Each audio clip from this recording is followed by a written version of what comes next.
and this is the panel entitled The Cruise Effect, Maximizing Wellness Aboard and Ashore, and I'm moderating this session. I'll introduce our panelists in a moment here, but you can see we've got a small and friendly panel. We've got a small and friendly audience, so we're going to have a couple of presentations, and then what we'd like is, rather than us just be up here talking to each other, we'd love it if you would ask questions, and we'll bring a mic around, and we'll just start a conversation. So with that said, John, yes? they don't have the right slide up. Maybe they need to. Oh, yeah, let's just use that slide. Yep, thank you. Thank you. So Susie Ellis is the chair and CEO of the nonprofit Global Wellness Institute, which is the world's resource for economic wellness data. She also heads up the Global Wellness Summit, now in its 16th year, which has often been described as the Davos of wellness. Recognized as a leading authority on wellness worldwide, Susie has spent 4 decades in the industry in myriad of capacities, including being part of the team that launched the Golden Door Spa at Sea aboard the QE2 in the mid-'80s. Considered the first full spa program on a cruise ship. Susie holds an MBA from UCLA. And our other panelist is Paul Morgan. Paul is Vice President, Compliance and Quality Assurance at VIKAND. Paul joined VIKAND in June 2020, to help develop quality management systems and documentation for VIKAND operations. After starting his career at sea with Princess Cruises, he served in various shore management roles, including Vice President, Maritime Compliance with Carnival Corporation and Vice President, Maritime Compliance, Director Marine, Director Environment, and Safety Manager with Princess Cruises. So Susie will kick off the session with her presentation. It'll be a nice overview of all the topics we want to discuss here today. Then Paul will talk a little bit about life on board for the crew, and then we'll open up for questions. So you're on, Susie. Thank you. Thank you very much, John. And hello, everyone. And thank you for being here. So we're going to talk a bit about wellness, maximizing wellness aboard and ashore. And, wellness has been trending for about the past decade. We didn't actually use the term wellness until about 15 years ago, but it's very, very popular now. And because of COVID, it has accelerated in its momentum, because now lots of people are talking about it. In fact, I did want to quote Elaine Glusak. She is a columnist for the New York Times, and she works with us. And she was quoted recently as saying, "All travel is wellness travel these days." So I thought that was interesting. I do think a lot of people care about their wellness when they travel, which I think is good news for passengers, for crew members, and for business in general.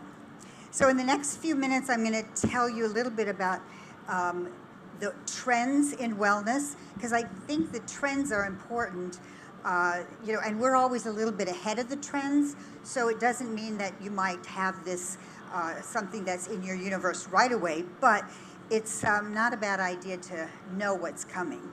And if anyone wants a copy of the presentation, because I do have some figures in there, just give me your business card and I will give that to you after, or I'll send it to you.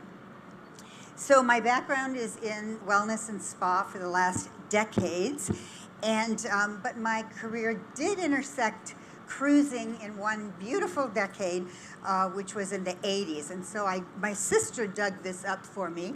It was a photo of when I was on the QE2, Queen Elizabeth II, and it says 1984. So that was the second world cruise that I did, and it was Cunard that asked the Golden Door to come on board the cruise ship, because back then there was no full spa with massages and all exercise classes and so on. There were gyms, but they weren't sure it was going to work. So in those early years, they decided to take the bowels of the ship. I think it was the laundry that they converted into the Golden Door Spa at Sea. No light, nothing like that. But they weren't sure it was going to work. But they found out pretty much that the passengers really liked it a lot. And of course, as you know now, a lot of the beautiful spas are much higher up on deck, you know, Canyon Ranch, Spa at Sea, and it's a much more prominent position now, which I'm, of course, very happy with. So the Global Wellness Institute is the organization that I'm part of. It's a nonprofit.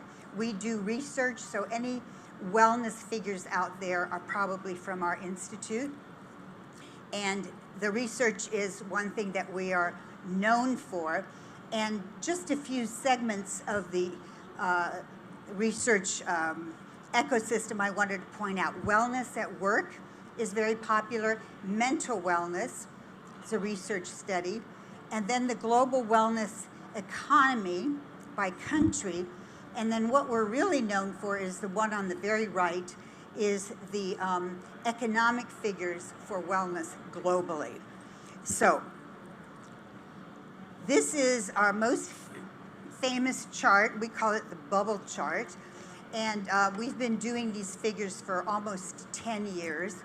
And what it is, the size of the bubble shows the revenue per year globally for these sectors. And it gives you a sense of what wellness is, because wellness can be a little bit of a fuzzy topic. But in general, you can see physical activity is a big part of wellness. Healthy eating and nutrition is a big part of wellness. That beauty bubble is actually the largest part of wellness. Wellness tourism, of which, you know, cruising is part of that. People going on trips specifically for wellness. Wellness tourism is a large number. And then you can see there's a small little bubble there for workplace wellness. And that's something I know Paul's going to talk about, because back when I was on the cruise ship in 1984, I assure you, nobody was thinking about the crew when it came to health and wellness. But I'm happy to hear that that has changed, because clearly that's very important. So workplace wellness is something that's happening all over the world. I was telling my fellow panelists here that one very good example of workplace wellness is the Breakers. If you've heard of the Breakers, it's a hotel here in Florida in Palm Beach. They have done such a good job with their wellness program. They've been doing it for 12 years, and they have measured so much. You know, initially when workplace wellness came out, people thought there would be healthcare savings, but that's not where most of the savings are. The savings is in turnover.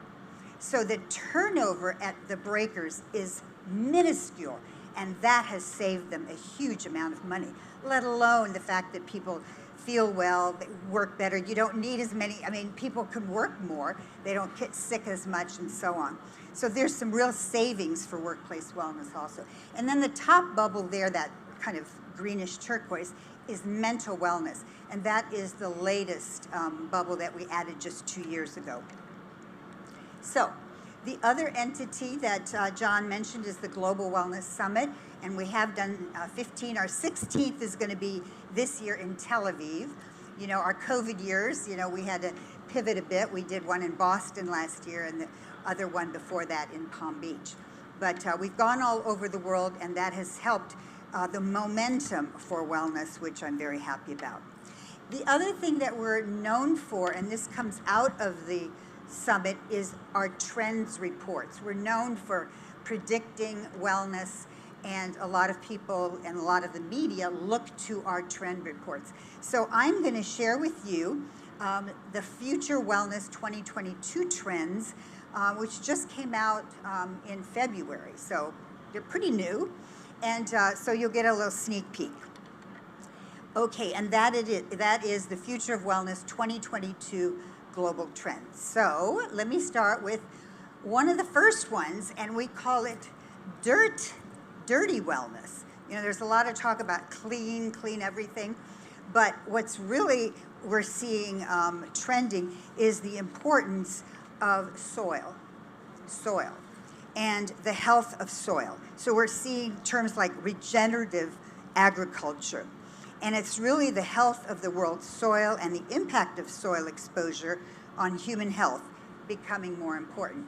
And I'm going to just try to relate this to the cruising world. For example, when you're cruising, involving agriculture is not such a bad idea. Maybe visiting farms, people learning where the foods in those places come from, because people are always interested in indigenous kinds of activities. So involving soil and the health of soil. And what I learned from this trend that was written by one of our researchers, and I was so shocked, right now a lot of people are buying organic. You go in, you pay more for organic. But it is possible for you to buy organic vegetables that have very little nutrition. Because if the soil is not up to par, then you have like a nutritionless broccoli.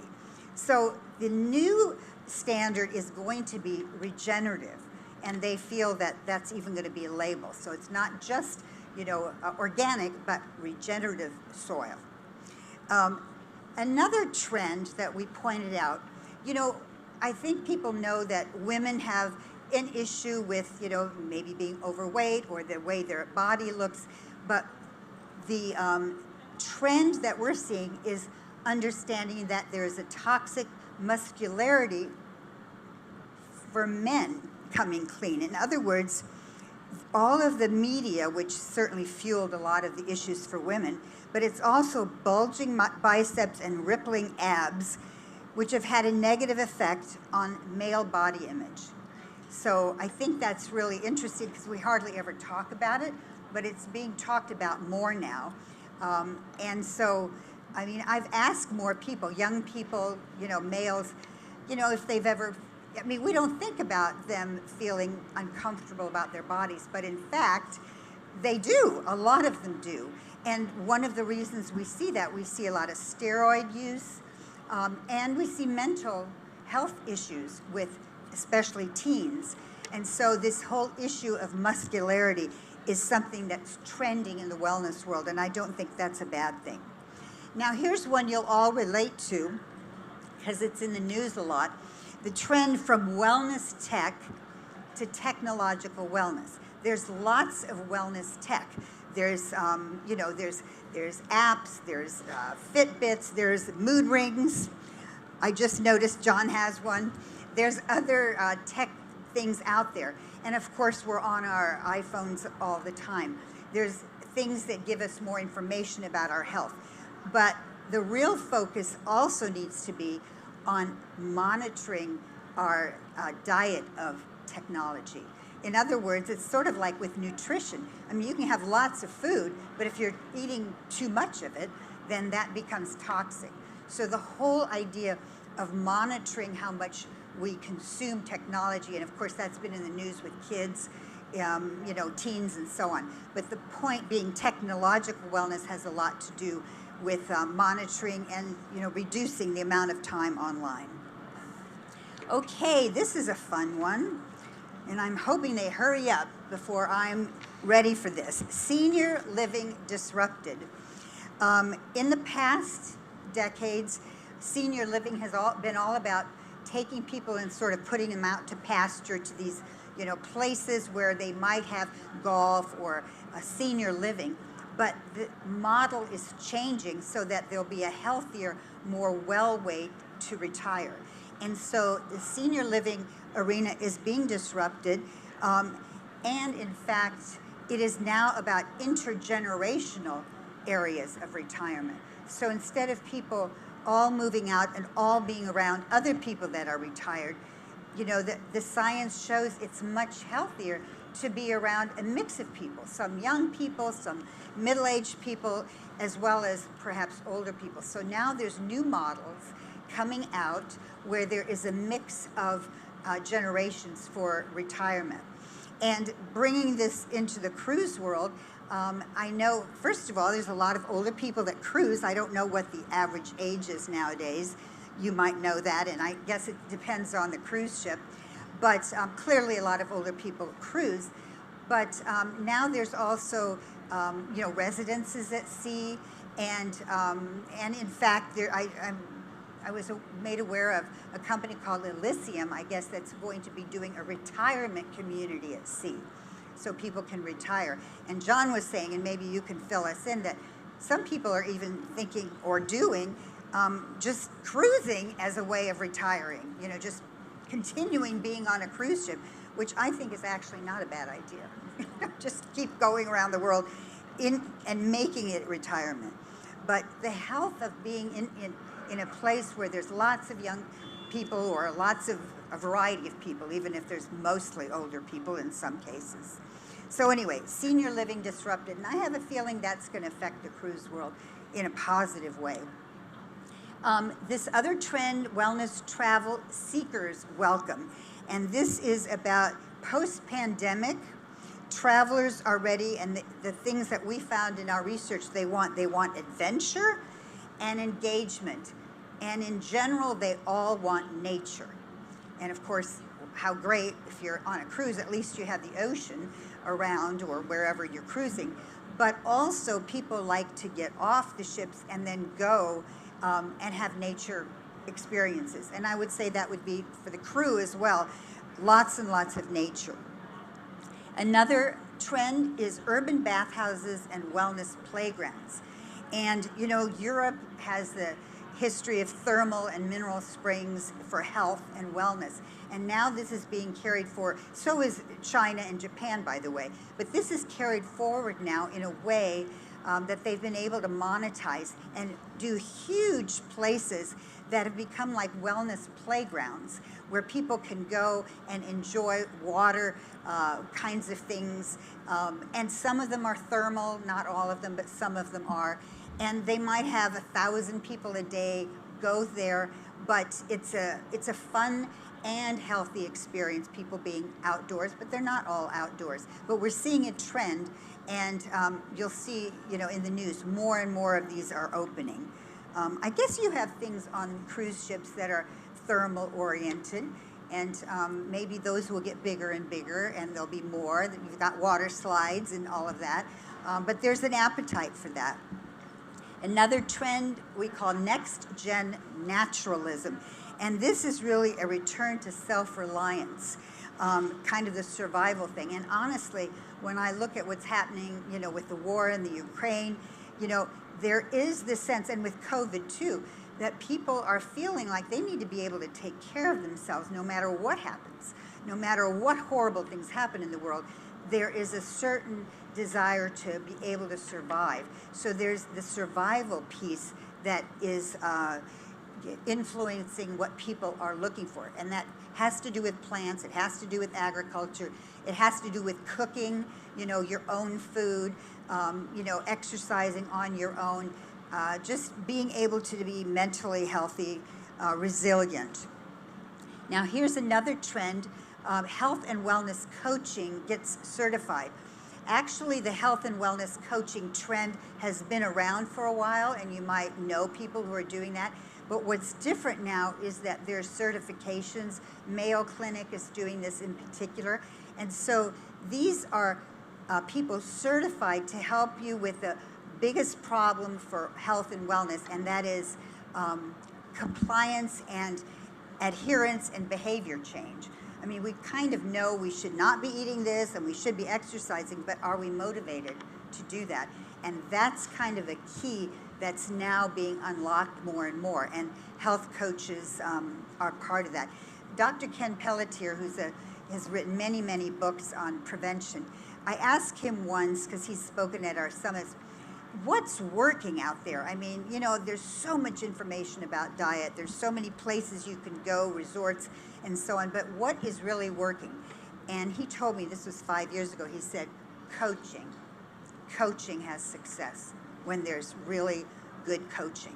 And, medical doctors, it's expensive to have a medical doctor as a coach. So if you can get a coach that is not just a fitness coach, but helps you with behavior change, it seems like that's going in the right direction. Okay, wellness welcomes the Metaverse. That is a trend. You've seen and heard about the Metaverse. And wellness, because I've been in the wellness arena for a long time, I would say 10, 15 years ago, we were kind of like not getting very involved with technology. We usually thought, well, the best thing with technology is to just stay away from it. That would be the healthiest thing. But that has changed, and now wellness recognizes that technology is actually a friend. By the way, one thing we're seeing is touchless spa treatments. You know, I mean, right now you go to a spa and you're getting a massage, somebody is touching you. But they're now developing treatments, and some of them include like an Oculus, where you have an experience that's valuable and scientifically helpful to your body, but someone is not touching you. Those are called non-touch treatments, which I think is interesting, and that might eventually come to the cruise lines as well. But the Metaverse clearly, you know, offers more, you know, ways for people to travel, and combining that in a healthy way is something that we see will be happening in the future. And then the last few trends are actually trends we introduced before this year, but I think they're very important for now, and especially for the cruise ships. People are talking about immune health, and that came out because of COVID. You know, people recognize, you know, if I don't have a good immune system that's balanced, I could get COVID or I could die. I mean, 2 years ago, it was very, very scary.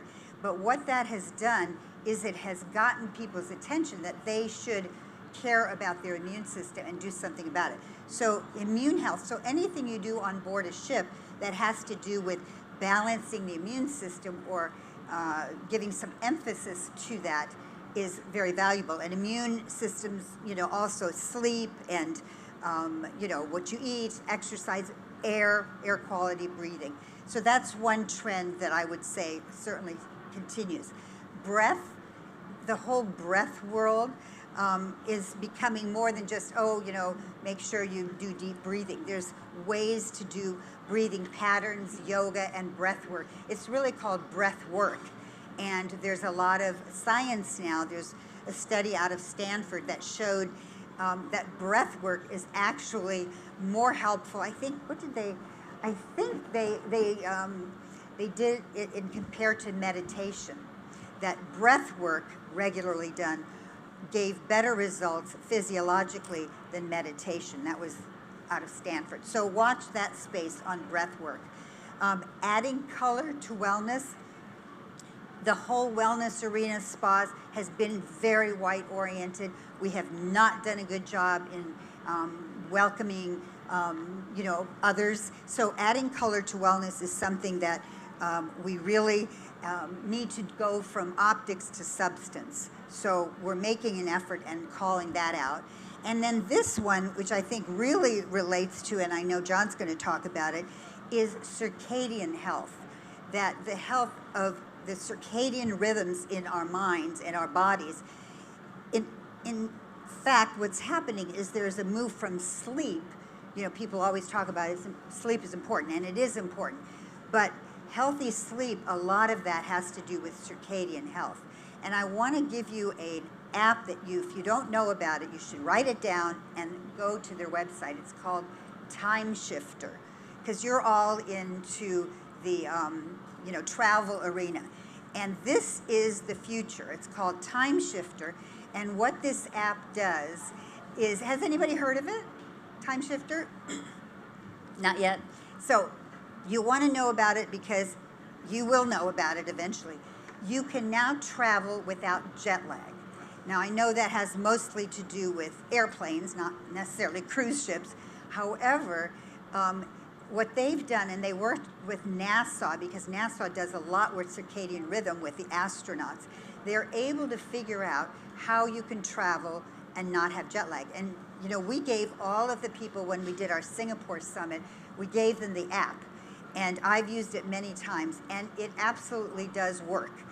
You can go to Singapore and not have jet lag. And a lot of it, most of it has to do with your eyes being exposed to light or darkness. Sleep is part of it, melatonin maybe is part of it, but it's not so much about eating and exercise, it's about light and dark. I think that could help on a cruise ship, because there's, for passengers and, you know, crew. And then lastly, a couple slides I wanted to bring your attention to. This is, you know, it was a headline, an unfortunate headline in March. Man dies after jumping overboard during a Carnival cruise, the second such incident in less than a month. And there's a statistic there of how many passengers and how many crew have died from going overboard, falling overboard. This is from 2001 to 2019. And then how many of them they suspect might have been a suicide. Mental health is a huge issue. And also just something to be aware of, how important health and wellness has become. You see here, that's Gwyneth Paltrow. She has a company called Goop that you might have heard about. And Celebrity Cruises has a partnership with Gwyneth and her lifestyle brand. And I guess in the fall, they're going to be launching their new ship, and she will be on board and have her products and do lectures and so on. But this is the kind of thing, I mean, people want to travel and be exposed to health and wellness pursuits. And with that, I'm going to turn it back over to you, John. And thank you very much. If you want the slides, I'll be happy to send them to you. Thank you. Thank you, Susie. I must say I'm a little concerned. I've been spending all this time working on my biceps and abs, and I didn't know that was bad for me. So no, it's good. What do you mean? It's not bad for you. I thought it was okay. No, it's a matter of if you're doing that because you're feeling bad about yourself. Oh, I see. So, Paul, how about now maybe take a few minutes, talk about what's going on below decks, and then we'll do the Q&A. Yeah, thanks, Susie. Thanks, John. Over the last couple of years, there's been huge focus on cruise mental health, both on commercial vessels and on cruise ships. And as we've dug into looking at crew mental health, we actually realized there's way much more we can do for the wellness and health of our crew members. For that, we need to take a look at how things work. I'm sure some in the room know what life on board is like, but it's important we take a look at it. Many times I hear that the most important resource for a cruise ship is the crew. Yet we don't really hear much about how we enhance their lives, how we make sure we look after them. We need to hear more. So let's take a look at life on board a ship. Couple of governing bodies, MLC, the Maritime Labour Convention, sets the limits of how hard we can work the crew. Those limits go up to 10 hours a day and 70 hours a week. That is a lot of work. Wow. That doesn't give them much time off. We require them to do what we call PMIS, pre-employment medical exams, once every 2 years. Once every 2 years, we do a gentle check on a crew member just to see how they are, and they're good to work on board for the next 2 years. Life on board is interesting. The crew become a happy family, but again, it's hard work. If you're working in the laundry, you're down on deck 1 for your 10 hours work of day. Your cabin is generally on deck 2. Your crew mess is on deck 4. Sunlight is something you're not really getting much of. And you're not really getting much exposure to other people. You're working with a small group of people. Susie, remember talking about mixing of people. Also the length of contracts. You could be working anything from 3 months up to 6 months or even more. That is Groundhog Day personified. You are doing the same thing every day, every day, every day, mixing with the same people. But I think there are huge opportunities when we look at what we've just heard from Susie, where we can do much more to help the crew. Mental health still is, I think, something that is front of center. We need to do much more with mental health, and the technology is there to do it. I'm going to give you a quick personal story. Back in 1980s, I was a young officer on board a ship. I was living in UK, and I was working on a cruise ship in Australia. I'd been on board 4 weeks. A message went via the company to the captain, to the chief officer. My father had passed away. I was given 1 watch off. I was asked if I wanted to fly home. I said, no, I don't want to let my teammates down. I want to hide from it, and I stayed on board. That was probably not a good decision, but it's one I had to live with. Let's take that forward now to 35 years. The big difference is crew still get bad news, but they get bad news and nobody else knows about it. And that's something that I think we can do much more on. We can give the crew means to communicate, to talk to somebody. I want to add as well that because of the close community on board, it's not easy to talk to people on board on personal matters. You want to talk to somebody outside of that environment. For crew members, their boss, their supervisor, is the most important person on board because they hire and fire them. Crew members don't want to lose their jobs. So even if they've got minor health issues, they may hide it because they don't want to lose their job. But crew members can find bad news out very quickly, and we need a way to help them. That equally applies to passengers. As Susie pointed out, passengers equally are committing suicide where they shouldn't. How do we reach out to give them outlets? So we're going to talk about solutions coming up, but a couple of last things I want to do. Length of contracts. What I noticed when I was working operationally with the cruise lines is I used to think when I joined a ship to visit for a few days, I could tell by talking to the captain, to the chief engineer, what stage of their contract they were at. You could tell they were very enthusiastic at the start of the contract, but as the contract went on, they tended to fade and get more and more weary. Talking with Susie is quite insightful. You can keep up your enthusiasm, your commitment, your productivity by good health and wellness. So if we can do more for the crew, we keep happy crew, we keep retention, and we increase productivity. That in itself is a good payback to a company. So I'm going to leave it there. The life on board is a tough one. It's far more regulated. It's far more stressful. But we've got to look at how we can help crew members to lead much happier, healthier, and wellness in their lives. Yes, thank you, Paul. And you brought up some very important points regarding mental health for the crew and for the passengers. And I want to come back to that, but maybe we'll start off with a kind of a simple question for you, Susie, and it's one I've kind of wrestled with. It's kind of definitional. You know, what health and wellness, are they the same thing? Are they different? Can you help us understand that a little bit better? Sure. You know, health is a term that's been around for a very, very long time. But when you talk about health, there is that medical part of health. And most people think about the medical part of health. When they think about their health, they think about going to their doctor and such. And the reason the word wellness, which is sort of, you know, defined as the active pursuit of things that will improve your health, came around is because wellness often is not medical. So if you think of a big circle, you have health care and then what we call self-care. And it's self-care that is more wellness oriented. Something that you yourself, like you're working out, so that would be more on the wellness arena. And yes, you still go to your doctor, but health oftentimes is a little more connected with medical, and wellness is a little more self-motivated. Thanks. Oh, and then I'll just, a reminder, folks, I know it looks like I'm raising my hand up here with this person behind me, but if anybody has a question at any point, we'll bring a mic down and hand it to you, and you can ask, because I'm sure that many of you probably have some questions in your mind that are more interesting than the ones that I have down here on this piece of paper. But let's loop back to mental health again, and really mental health for everybody. But you know, earlier we were talking about, and Paul, you were making this point that the crew is below decks. There's oftentimes not a lot of sources of natural light. And, you know, one can lose a sense of their time and space. It can interrupt sleep cycles. So from and by the way, this can happen when you're traveling too, and you all know this. You get on a plane and the windows are all closed and you just completely lose touch of, you know, where you are and what time of day it is. And it makes it hard to go to sleep, and it messes up your circadian rhythm. So, Paul, can you talk a little bit about what maybe some of the potential solutions to situations like that is? You know, a situation where you're in the dark a lot.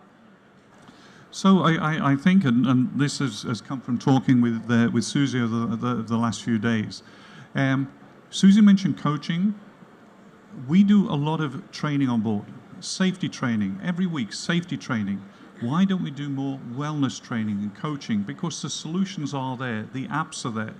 We also need to look into this more theoretically or scientifically, of ways to give the crew natural daylight without the need to go up on decks. I mentioned the laundry. The laundry staff could potentially go for 6 months without really seeing any daylight other through a small porthole in the crew mess. So we need programs maybe to encourage them to get up on deck. Maybe put daylight artificial daylight systems down in the areas they work. But we can now apply the science and the knowledge of wellness programs to what we do on board and give the crew more of these benefits. I'll make another point. I think if you look at how the passenger facilities have come along in the last 20 years, it's been huge leaps and bounds. Huge. The crew, of course, they've come along, but I don't think anywhere near as far in the facilities that we offer the crew that we can potentially offer the crew for the future. Thanks.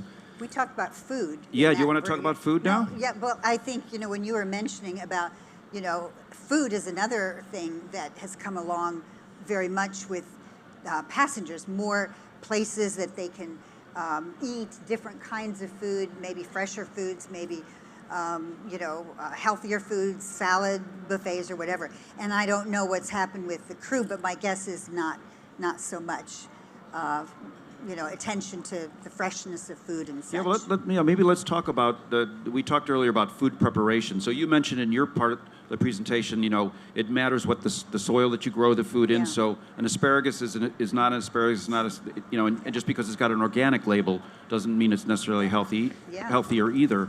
But maybe let's talk a little bit about the food preparation, because this affects both the crew and the guests. So could you touch on some points, like how could you take what would otherwise be, either of you can, or both, a piece of, some food that would otherwise be healthy and, make sure that all the nutrients are gone. How do we prepare food better so that more of the nutrients stay in it? I have no idea, John. No, I'm looking at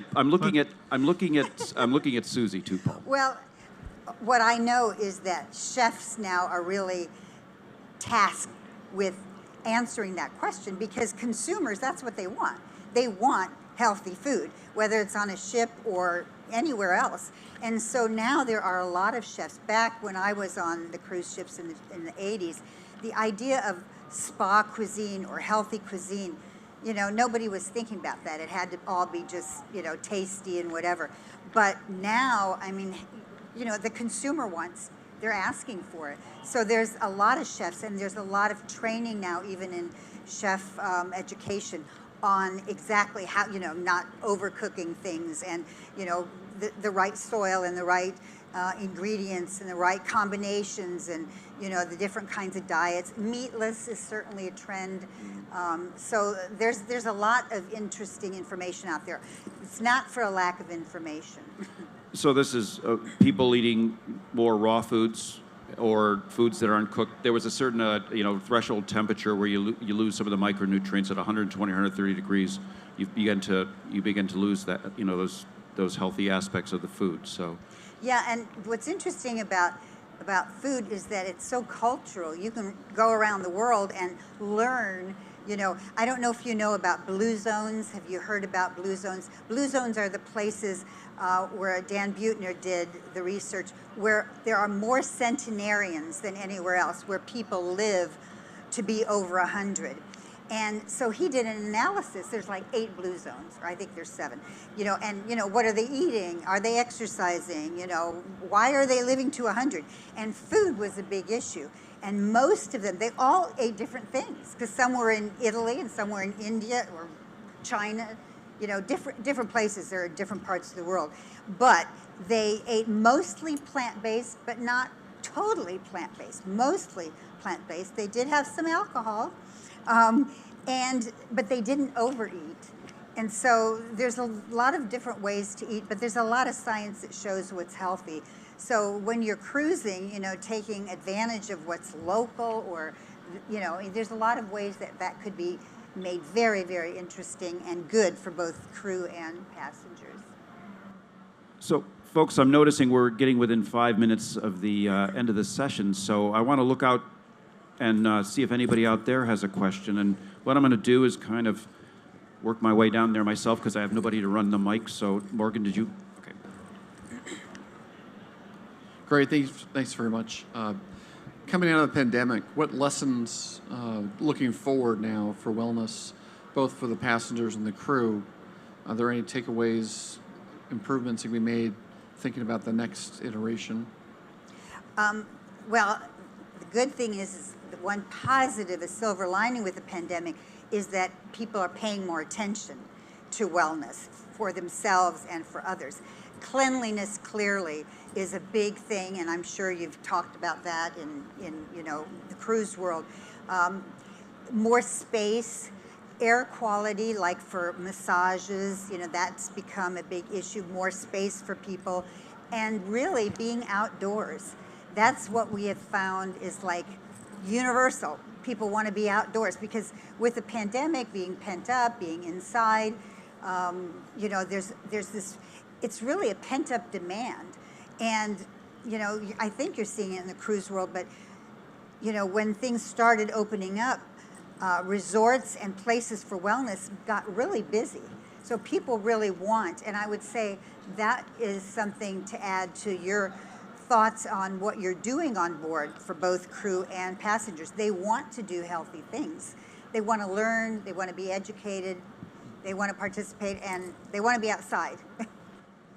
Yeah, and for me, I think we need to move from reactive to proactive. We can be far more proactive when it comes to mental health, when it comes to general health and wellness.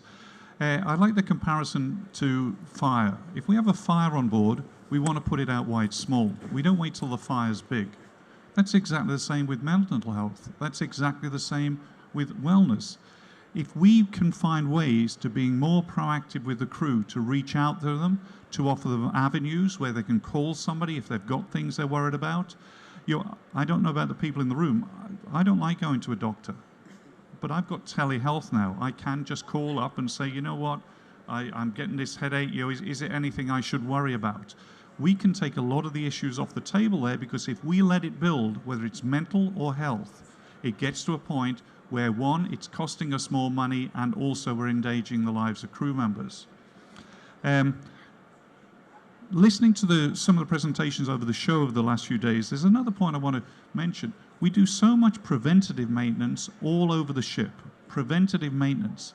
That's what we need to do with the crew. Preventative maintenance. Let's look after our crew and protect them. The other thing, and particularly in the presentation this morning, data.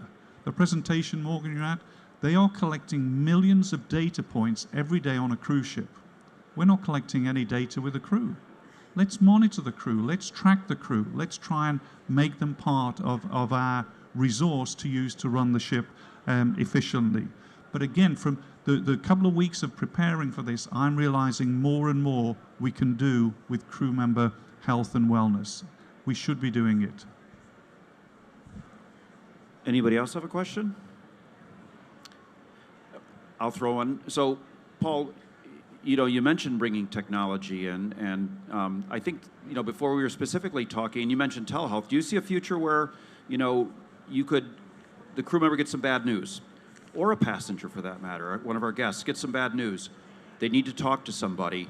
We were talking before that for the most, you've got a doctor on board, but a medical health professional is not necessarily trained, medical health professional is not necessarily trained in mental health.